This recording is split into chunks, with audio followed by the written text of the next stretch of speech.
Bonjour. Aujourd'hui, je vais vous expliquer comment mon expérience clinique m'a amené à développer la méthode biomimétique et pourquoi cette méthode est devenue mon outil thérapeutique favori.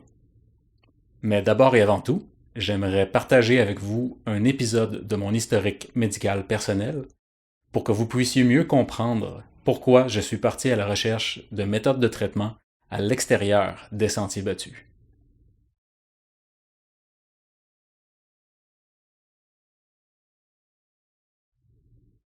Pendant mon adolescence, j'ai dû être opéré plusieurs fois pour traiter une infection qui était apparue à la base de ma colonne vertébrale. Les chirurgies ont réussi à contrôler l'infection, mais certains de mes nerfs furent endommagés, et en l'absence d'un programme de réhabilitation adéquat, ma posture s'est détériorée progressivement. Pour tenter de soulager mes douleurs et mes tensions, je suis allé à la rencontre de plusieurs professionnels de la santé, autant à l'intérieur qu'à l'extérieur du système de soins conventionnel. Ce qui m'a finalement le plus aidé, c'est la pratique régulière d'exercices de Qigong chinois. Combiné avec des traitements de chiropratie, d'ostéopathie et d'acupuncture, les mouvements du Qigong m'ont aidé à rebâtir mon corps.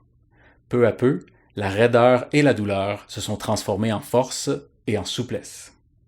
Je me sentais maintenant assez bien pour entreprendre l'étude des arts martiaux traditionnels chinois. Je l'ignorais alors, mais ce n'était que le début d'une grande aventure, le long d'un chemin qui allait me guider et m'aider à développer une plus grande capacité à entrer en relation avec moi-même et avec le monde autour de moi. Éventuellement, mon intérêt pour les arts thérapeutiques traditionnels est devenu assez important pour que je considère en faire une profession.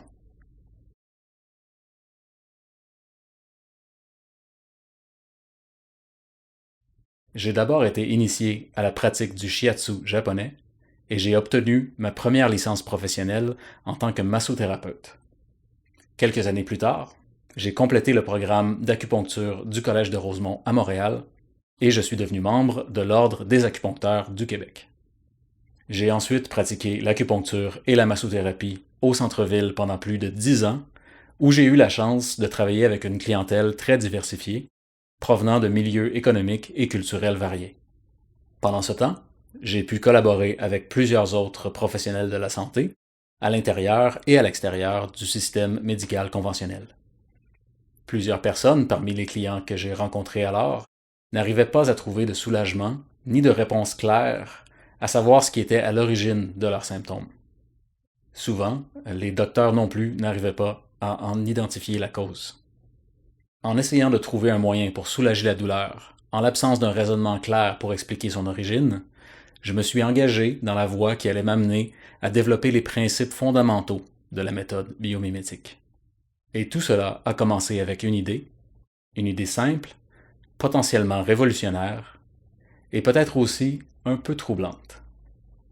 Et si j'essayais de laisser tomber ce désir de comprendre et d'ordonner le processus pathologique en un ensemble de relations de cause à effet? Y aurait-il une façon de faciliter la guérison sans avoir à la rationaliser?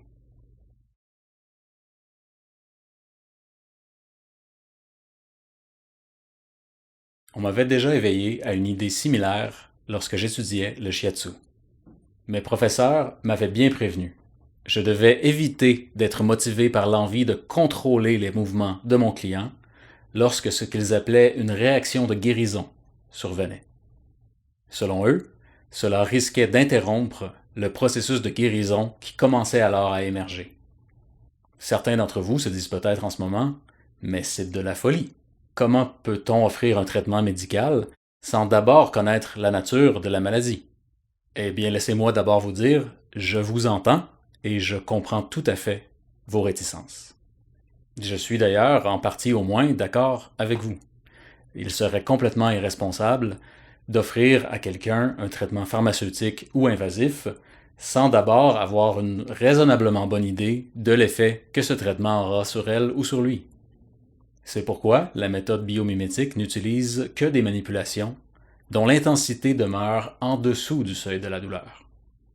De cette façon, le praticien de la méthode s'assure que même si son traitement ne donne pas les résultats espérés, au moins il ne nuira jamais.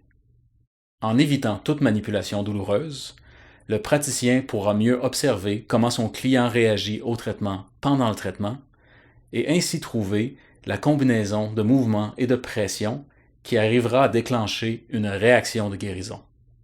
Cette réaction peut prendre plusieurs formes. Des contractions spontanées et involontaires le long de grandes chaînes musculaires, une modification de l'amplitude respiratoire ou un afflux d'émotions inattendues. J'aimerais partager beaucoup plus de choses avec vous à ce sujet, mais d'abord, je veux vous donner l'occasion de faire l'expérience de la méthode biomimétique par vous-même. C'est pourquoi j'ai réalisé le prochain vidéo, les 3 piliers de la méthode biomimétique, pour vous donner un avant-goût de ce que la méthode peut vous apporter. J'espère que vous allez tenter l'expérience et que vous allez partager avec moi vos impressions dans la section commentaires. Merci de m'avoir accordé votre temps et à la prochaine.